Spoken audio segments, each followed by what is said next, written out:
This is another session of our podcast, Andile Mngxitama Speaks podcast. Today, what we're going to talk about is the South African Constitution.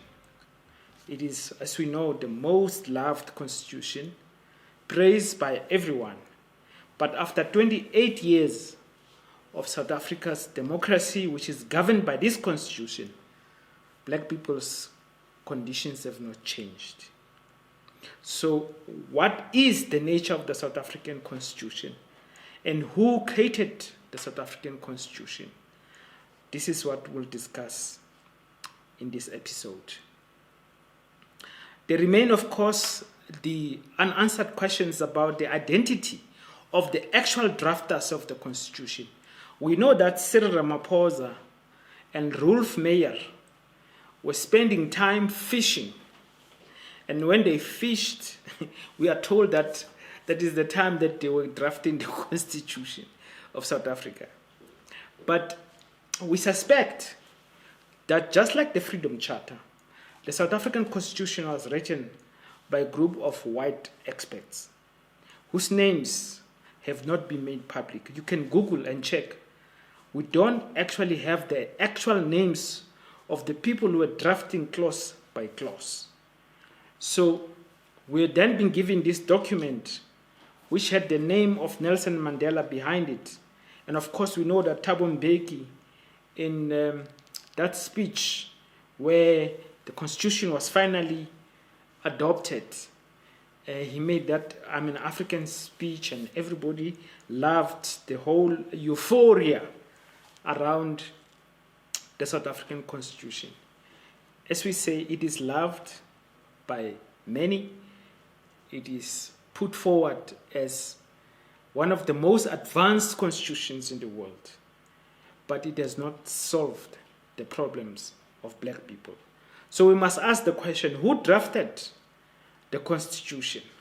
Now, a very interesting thing is that F.W. de Klerk actually says that in the negotiations process, the National Party won. He says this, it is on record. And then he goes to explain that at least three key victories of the National Party.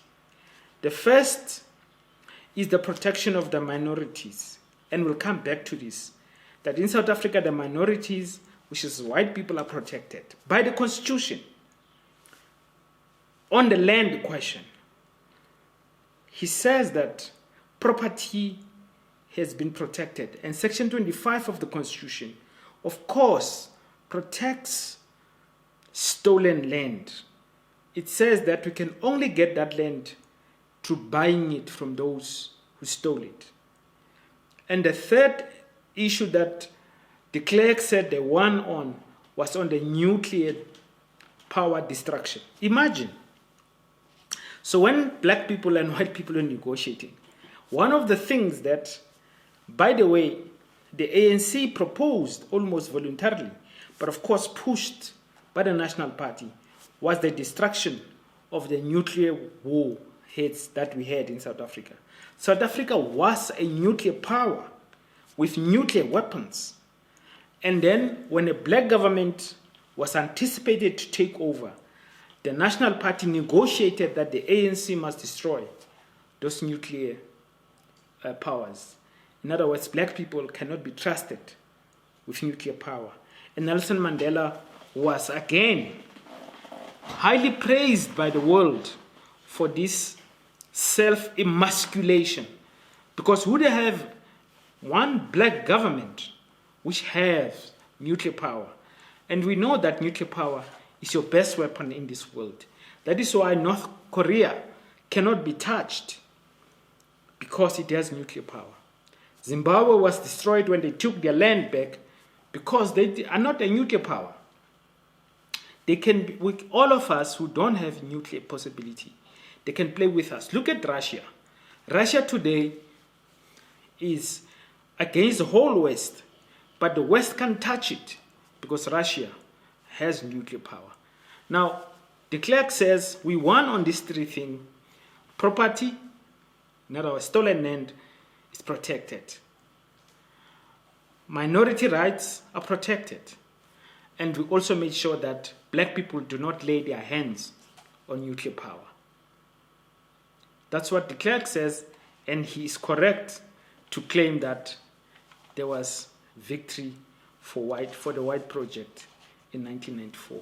On the minority issue, the National Party was to co-govern with the ANC for the first 5 years. We know that the sunset clauses said that the ANC had to govern with the National Party for the first 5 years. And after those 5 years, the ANC could rule on its own as a result of the votes. And we know that the ANC got 2/3 majority. And 2/3 majority give you certain possibilities, such as the possibility to amend Section 2 of the Constitution. But you know, something that we don't talk about, which is locked in this concept of parliamentary supremacy versus constitutional supremacy. White people, under apartheid, it was a parliamentary supremacy project. In other words, Parliament was the final arbiter, including, by the way, legal matters. Parliament could overturn a decision of the Supreme Court because Parliament was bigger, was superior than the courts themselves. That is a parliamentary supremacy system, which basically takes the majority rule seriously. And white people governed throughout those years of apartheid through the process of parliamentary supremacy. When they negotiated, they changed the system.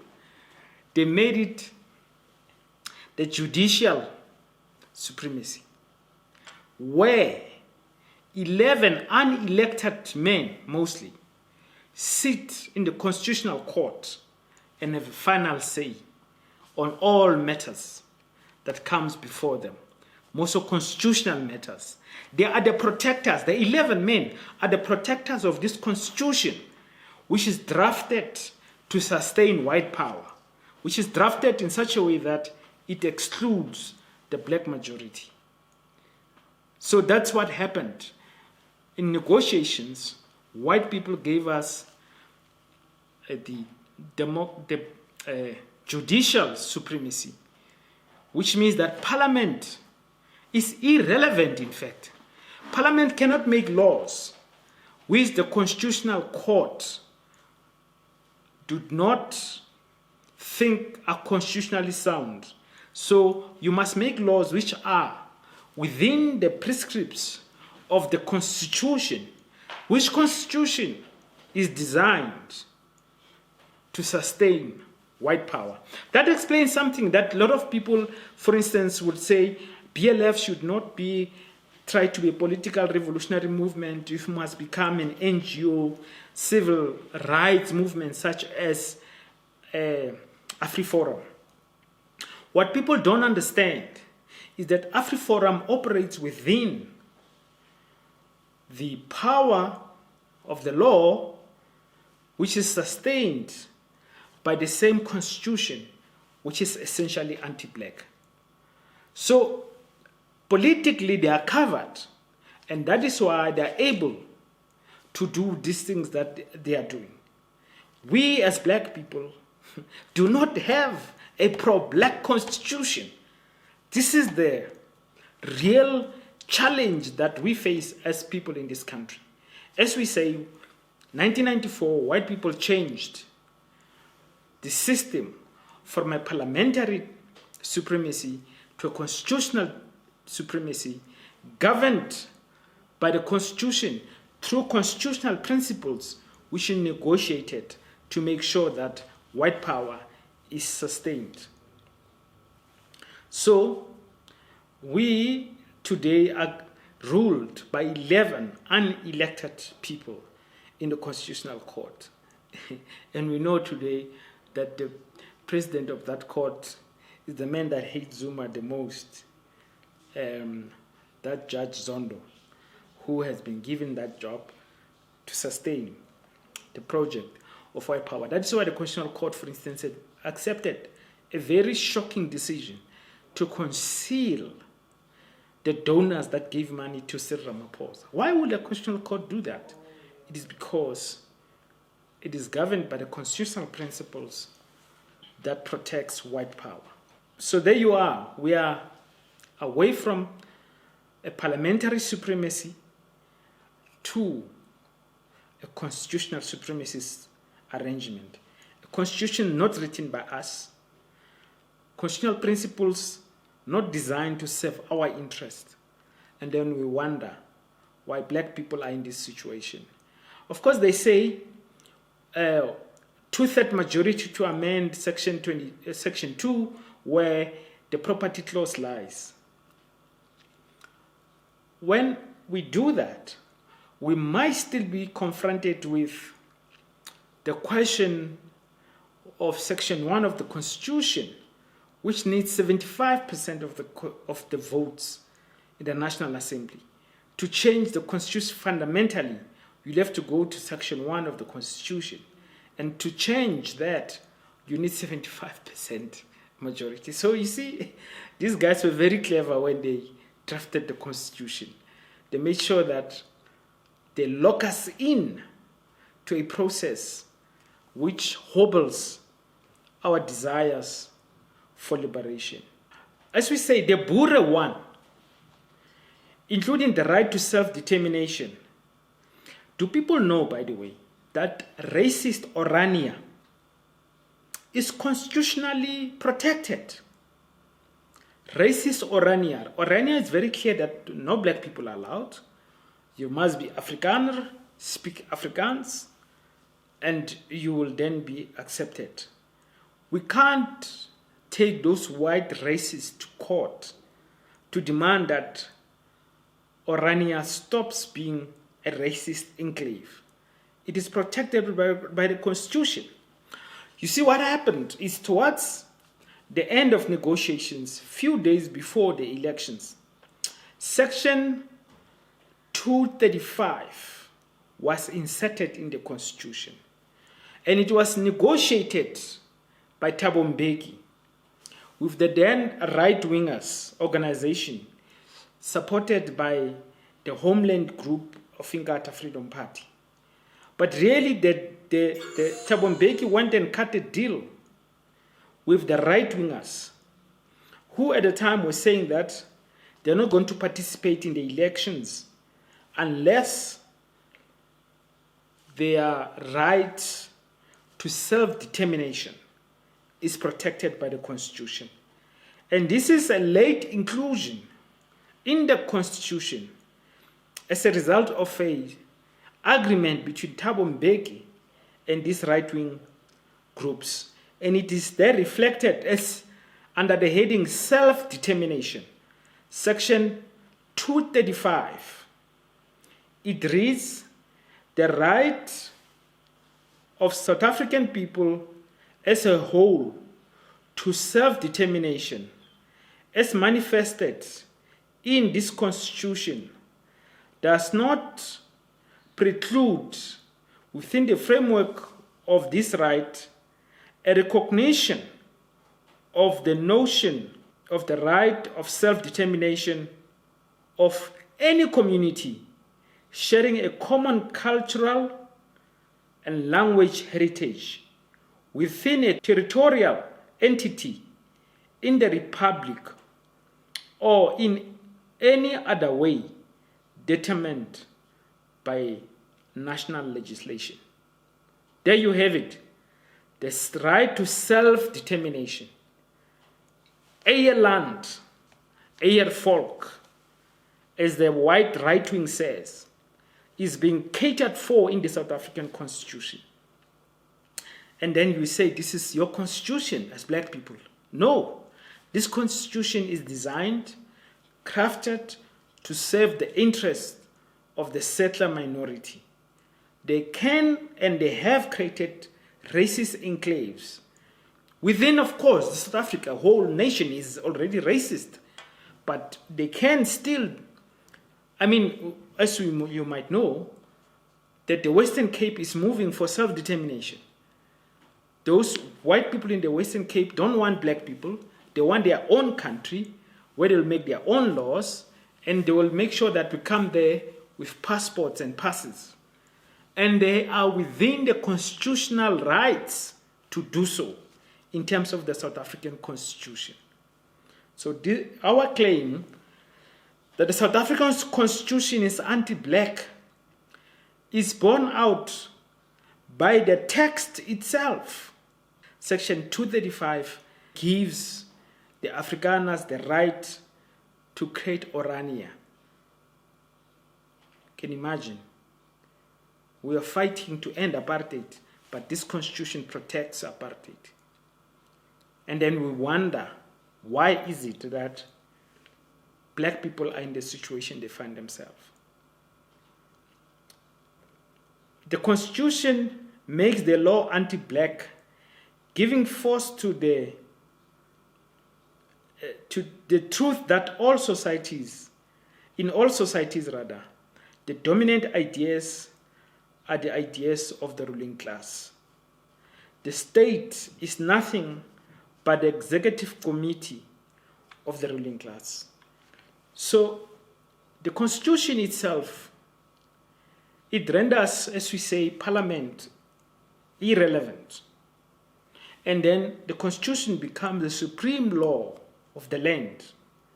And the constitution provides the rights which can be realized.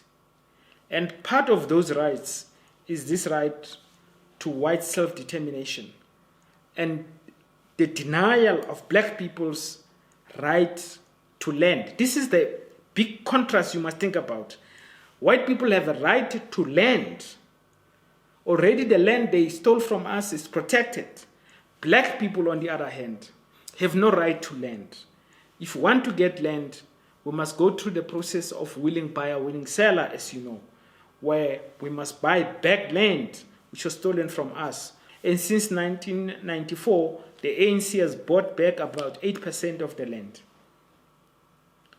That is the program of the South African government, is to buy back the land. President Zuma tried to stop that process of the willing buyer, willing seller by calling for black political parties to unite to realize land expropriation without compensation. And of course, we know that that was shot down. We know that political parties in parliament will never realize that because it affects the fundamental interests of those that control them. In fact, Thabo Mbeki came out. You know, it's very shocking. Thabo Mbeki came out and wrote a 30-page document castigating Zuma for calling for black unity to bring about land. Thabo Mbeki says, Zuma is wrong. It is not ANC policy to call for black unity. You know, when I first read that piece, I thought that Mbeki is wrong. Mbeki is not thinking straight. But then I remembered that since 1955, the ANC had been infiltrated by white people. That's why the Freedom Charter says South Africa belongs to both black and white. And therefore, you can't call for black people to unite. That goes against the logic of the Freedom Charter, which is the guiding document of the ANC, which says South Africa belongs to all those who live in it, both black and white.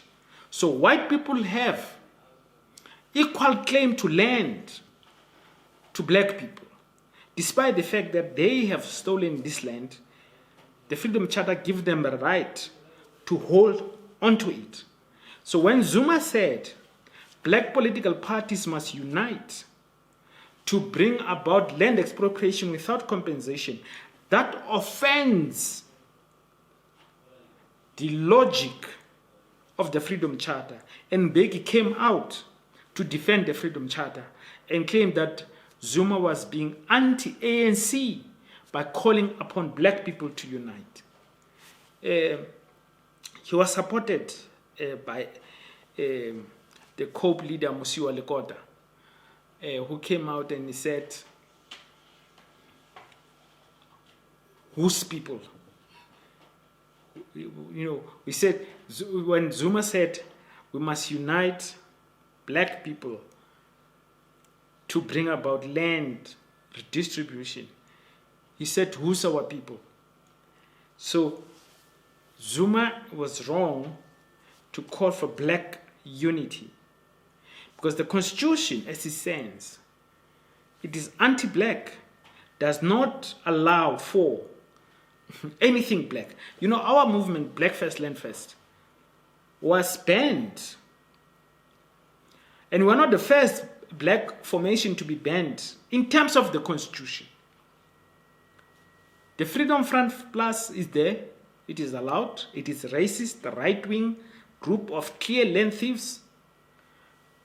An organization such Afriforum, which in its constitution is very clear that stands for Afrikaner rights.